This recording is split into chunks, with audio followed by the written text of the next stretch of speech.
Passo o rolão então aqui na região do maxilar. Começa aqui bem na região da orelha, todo o maxilar, os dois lados. Como tá vendo aqui em cima, a gente faz aqui nesse osso aqui também. Aqui pertinho do nariz, para os dentinhos da frente.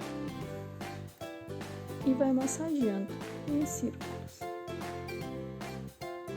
Também pode fazer a massagem aqui atrás da orelha, que é onde também reverbera às vezes, né, as tensões e a dor. A gente vai liberando. E um ponto de reflexologia de dentes é aqui na junção da orelha com o rosto. Também dá pra gente ativar aqui e massagear para reduzir a dor e o desconforto. Então, essa é a aplicação do blend para desconfortos bucais.